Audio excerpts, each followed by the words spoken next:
Olá, eu sou o professor Milton Pardo, estou aqui na FUNEP desde o começo do ano, primeiro semestre aqui, e estou gostando muito. Vamos fazer essa gravação referente à responsabilidade civil. Gostaria de, antes de iniciar o tema aqui da aula de hoje, dizer alguma coisa preliminarmente. Primeiro de tudo, que não se pode esquecer, é que a responsabilidade civil, como regra geral, ela é baseada na culpa, que caracteriza, então, uma responsabilidade subjetiva.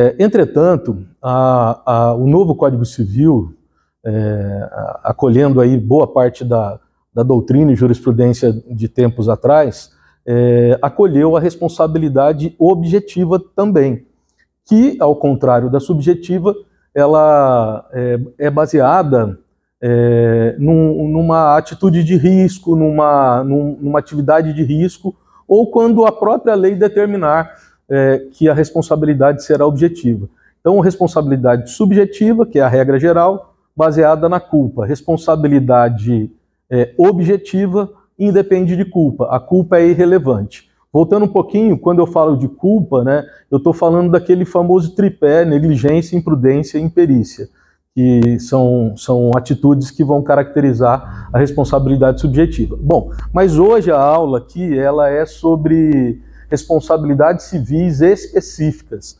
São aquelas, que você pode ver aqui, que estão previstas a partir do artigo 932 do Código Civil. Eu separei aqui as responsabilidades específicas para a gente tratar um pouco com vocês aqui. Obviamente, eu fiz isso por quê? Porque são temas que são bastante exigidos nas provas da OAB. Então, eu até separei algumas questões, depois eu posso enviar para vocês, referente a essas temáticas, especificamente. Então vamos lá, primeira responsabilidade específica que nós temos é a responsabilidade civil por fato ou dano de terceiro. Aqui eu preciso dizer o seguinte, que esse terceiro é a pessoa lesada, é a pessoa que causa a lesão, é a pessoa que pratica o dano, é o causador do dano ou do fato propriamente dito. Então, como eu já tinha adiantado, a partir de 932, nós temos aqui 933 e 934 também, que traz esse conjunto de responsabilidades por fato, dano de terceiro. Primeira coisa importante é destacar, como eu já tinha adiantado, que a responsabilidade aqui ela é uma responsabilidade objetiva. Aliás, todas essas são. Quando eu falo de responsabilidades civis específicas, eu estou falando de todas, que todas são responsabilidades objetiva, baseada, portanto, no que a lei determina, quando a lei impõe essa responsabilidade, ou na atividade de risco, numa prática de atividade de risco, seja ela qual for. Então, objetiva, independente de culpa. A culpa é irrelevante. Muitas vezes, só para dar um exemplo aqui, o empregador, ele responde pelo ato lesivo do seu empregado, independentemente de ter tido culpa. A culpa é presumida, porque você contratou alguém está trabalhando para você, então o empregador responde. Se o seu empregado praticar um ato lesivo contra alguém, o empregador vai responder. Por quê? Porque a lei determina, o artigo 932, ele é muito específico nesse sentido. Outra coisa importante é destacar que a responsabilidade, nesse caso, a por fato dano de terceiro, ela é solidária entre quem? Entre, por exemplo, como eu já adiantei, o empregador e o empregado. Ou seja, vamos dar um exemplo aqui rapidinho. Se um funcionário maltrata um cliente, se um funcionário trata mal um cliente, sei lá, ofende a honra dele, qualquer coisa nesse sentido, esse cliente ele vai ter o direito de processar tanto o empregador como o empregado. Mas pode escolher qualquer um dos dois? Pode escolher, é solidário, então você pode escolher qualquer um dos dois ou processar os dois. Normalmente se processa o empregador, até porque ele tem mais condições financeiras, capacidades financeiras mais importante, ou normalmente mais importante do que a do empregado. Outra coisa é o direito de regresso. O empregador quando ele é processado, quando ele indeniza esse cliente que foi ofendido, por exemplo, ele terá o direito, naturalmente, de entrar com uma ação de regresso contra o empregado, de responsabilizar por via de regresso o empregado. Ele indeniza o cliente ofendido e depois entra contra o empregado. Pode até demiti-lo, dependendo do ato que ele praticou, entendeu?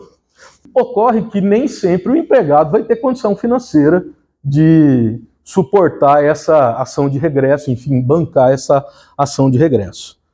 Certinho? Bom, esses são os principais pontos aqui da responsabilidade civil, né, por fato ou dano, né, de terceiro, ok? Muito bem. A segunda que eu trouxe aqui para vocês é a responsabilidade civil por dano de animal, quando o animal causa um dano a alguém. Normalmente um cachorro, um gato, até um gado, um boi, um cavalo. São situações que esses animais, mas qualquer animal, eu estou citando aqui os mais frequentes, qualquer animal que tenha um dono, que tenha um tutor, né, vamos dizer assim, né, ele pode ser responsabilizado pelos atos lesivos que esse animal causar. É uma responsabilidade objetiva também, como todas essas, como eu já disse, né? É uma responsabilidade que está prevista especificamente no 936, perdão. Ela tem ali no próprio artigo duas excludentes, né, essa responsabilidade. Ou seja, situações em que o dono do animal, por exemplo, ou o detentor do animal, o tutor do animal, o artigo fala em dono ou detentor, ele pode alegar como excludente culpa exclusiva da vítima ou força maior. Eu coloquei abreviado aqui, mas eu já estou adiantando para vocês que é força maior. Então são situações que vão excluir a responsabilidade do dono do animal, do detentor do animal, daquele que estiver, né, acompanhando o animal, né, ou enfim, aquele que tem a posse do animal. Hoje se fala muito em tutor do animal, né? Então, essa responsabilidade civil aqui é uma responsabilidade importante e causa muitas vezes acidentes graves, como por exemplo um gado que invade uma rodovia, uma pista de uma rodovia, um cavalo. Os acidentes normalmente são graves, né? Mas aí quem responde, né? Quem responde é o dono do animal, o detentor do animal. Ah, mas espera aí, mas e se não puder identificar esse animal, se não for possível identificar esse animal, como é que se faz? Bom, aí tem que avaliar se essa rodovia ela é uma concessão, então tem que responsabilizar a concessionária. Por exemplo, aqui no nosso caso, perto aqui de Penápolis, nós temos a rodovia Via Rondon. Essa é uma concessionária e ela tem que evitar, né, a presença de gado, de cavalo, enfim, na pista, porque isso pode causar acidentes gravíssimos, especialmente à noite. E as vítimas, enfim, as pessoas que sofrem esse dano, podem processar, se identificar o dono do animal. Às vezes consegue identificar, às vezes tem marca no cavalo, marca no gado, no boi, né? Então você consegue identificar de qual propriedade, de qual proprietário é aquele animal. Agora, se não puder, responde a rodovia. Ah, mas a rodovia ela não está sob concessão. Então ela é de alguém. Se ela for do município, se ela for do estado, se ela for da União, esses entes públicos serão responsáveis, né? Ou seja, a vítima do dano poderá acionar, processar qualquer um desses entes públicos aí, que sejam donos da rodovia, que sejam titulares dessa rodovia. Tá? Se for pública, então, responde o ente público responsável aí. Bom, na sequência, coloquei aqui, ó, responsabilidade civil por ruína, por abandono de edifício ou construção. Vocês sabem, quem é meu aluno já sabe que eu dou umas abreviadas aí na hora de escrever, né? Mas eu vou sempre traduzindo. Então, veja, quando você deixa um prédio em ruína, em abandono, em estado de ruína, em estado de abandono, um prédio, quando eu falo um prédio, pode ser uma casa, um edifício, né, um prédio com andares, pode ser uma construção, uma obra que esteja em andamento. Veja, quando você causa esse tipo de situação, quando você deixa esse seu prédio, essa sua construção, esse seu edifício nesta situação de ruína, de abandono, né, que precisa de reparo, na verdade, a base dessa responsabilidade é a falta de reparo. você está dando margem a que este edifício, a que esta construção, a que esta obra prejudique pessoas. Pode ser o vizinho, pode ser alguém que está passando ali, né? Pode ser... normalmente são vizinhos que são prejudicados pela falta de reparo, pela ruína, pelo abandono, né, desse tipo de prédio. O prédio, então, não pode ficar abandonado? É isso, professor? É isso. Na verdade, o proprietário ele é responsável. Eu vou dar um exemplo. Às vezes você deixa um prédio em total abandono e aí crianças invadem esse prédio e vão sofrer algum tipo de dano, algum tipo de problema. Veja, seria aí o caso de responsabilidade do prédio que está em ruína? É responsabilidade dele. Ele deve, primeiro que ele deve impedir o acesso facilitado.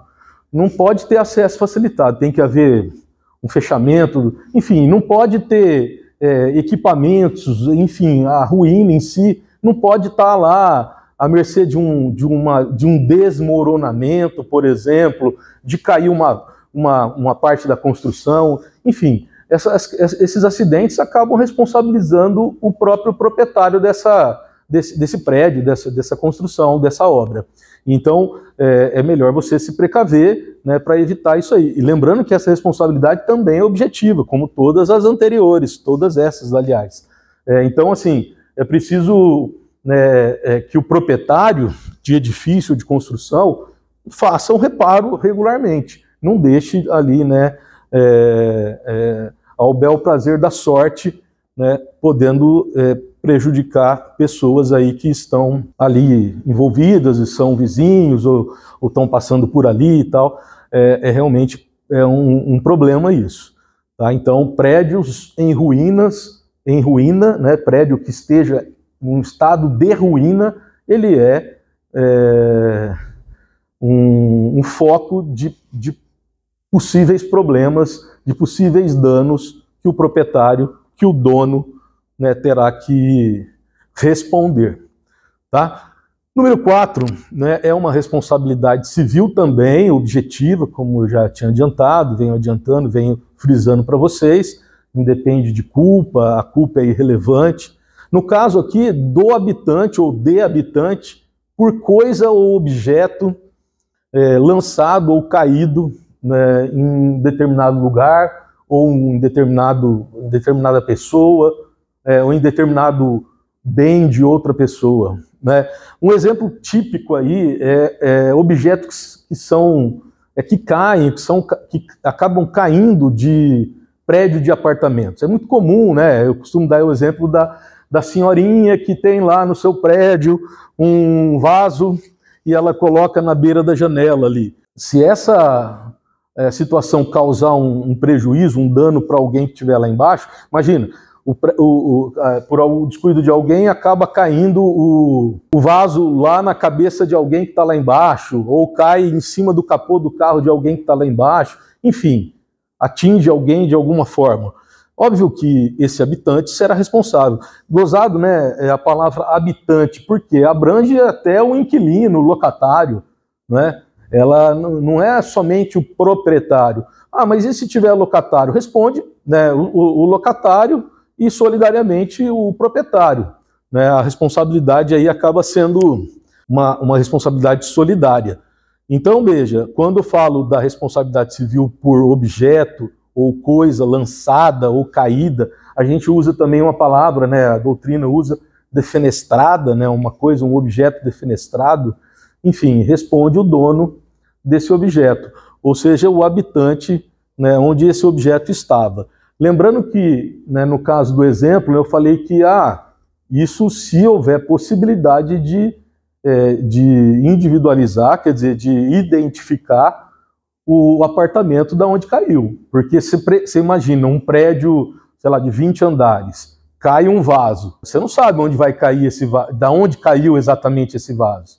É muito difícil você conseguir identificar do apartamento do 10º andar, do lado esquerdo da janela. É muito complicado, é muito, muito difícil de identificar de onde caiu. Nesse sentido, o que a nossa doutrina e jurisprudência tem dito? que a responsabilidade passa a ser do condomínio. Ou seja, por causa de uma teoria chamada teoria da causalidade alternativa.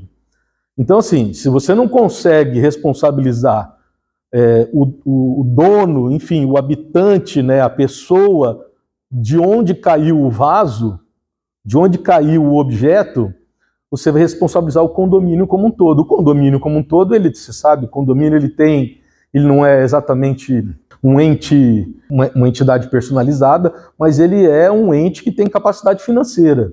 Ele tem CNPJ, então ele pode ser responsabilizado. Quem vai... mas o condomínio normalmente não tem lucro, não objetiva lucro. Sim, é sem fins lucrativos. Mas o condomínio ele tem como receita o pagamento das taxas condominiais. Então essa receita vai fazer com que ele possa pagar eventual indenização para aquele que foi prejudicado. Por exemplo, eu estou com o meu carro, tem muitos prédios que o carro fica estacionado ali embaixo dos prédios, né? Às vezes o estacionamento é ali e tal, ou às vezes um visitante que deixou o carro lá embaixo, caiu um vaso em cima do capô do carro dele. Ele vai entrar com uma indenização. Como ele provavelmente não vai saber de onde caiu, de que apartamento caiu, ele vai processar o condomínio. E isso é perfeitamente tranquilo no nosso ordenamento jurídico. Certinho? Na sequência, nós temos aqui a responsabilidade civil por demandar por dívida ainda não vencida. Nós temos aqui uma palavra para dar uma analisada, que é a palavra demandar. Significa, assim, até onde eu consigo, avaliar, analisar, demandar é entrar com uma demanda, com uma ação na justiça, não é? Mas é possível que se considere aqui também você cobrar extrajudicialmente, quer dizer, sem entrar na justiça. Não é? Às vezes você pode mandar uma notificação para o devedor, uma notificação extrajudicial, aquela que você manda por carta, com AR, por cartório, você manda uma notificação para o devedor de uma dívida que ainda não venceu, que ainda não está vencida. Você não pode cobrar dívida antecipadamente só por exceção. Situações de falência, situação de insolvência. Então, assim, cobrar uma dívida antecipadamente não é a regra, ao contrário, você tem que cobrar uma dívida a partir do momento que ela está vencida, né? Então, demandar, a princípio, pressupõe só entrar na justiça. Tem que entrar na justiça para caracterizar esse tipo de responsabilidade. Mas há uma tendência de que a cobrança extrajudicial, né, por analogia, esteja aí albergada por esse artigo, que é o artigo 939 do Código Civil. Tá? Quais são as sanções?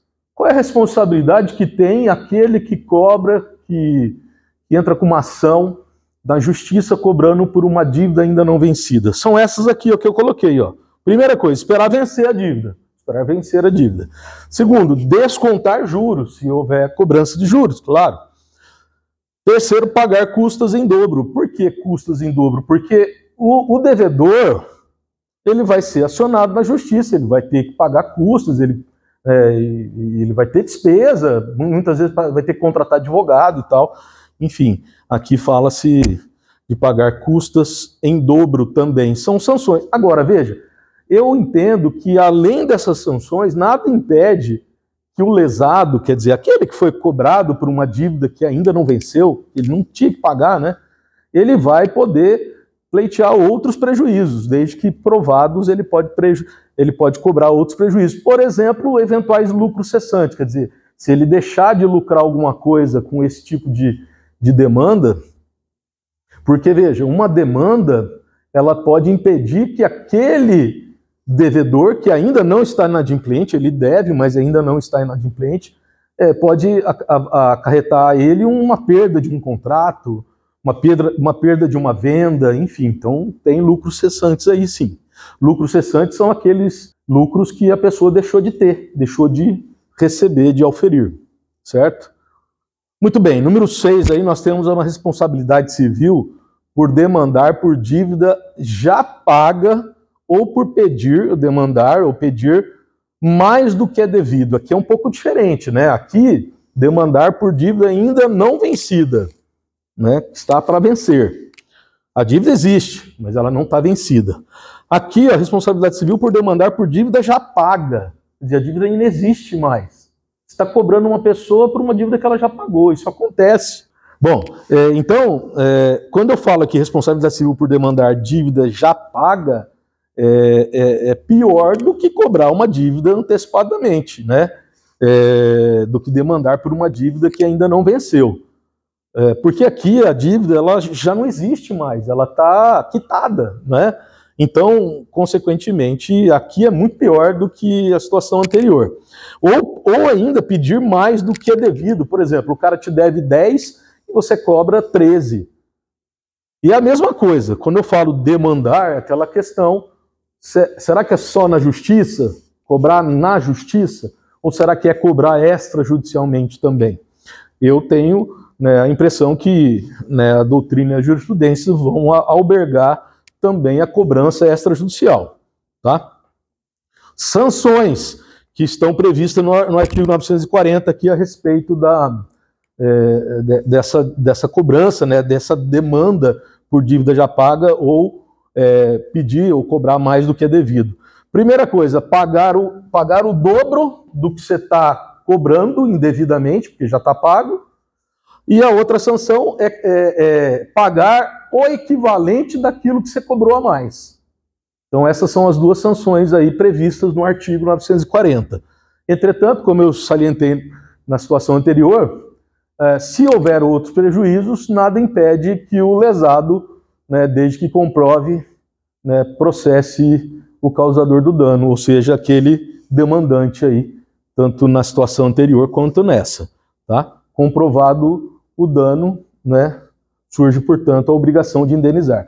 Bom, queria passar para vocês essas responsabilidades específicas, né, que são todas objetivas, e estou à disposição aí para outros esclarecimentos ou alguma outra aula que se fizer necessário. Muito obrigado a todos, um abraço, até mais.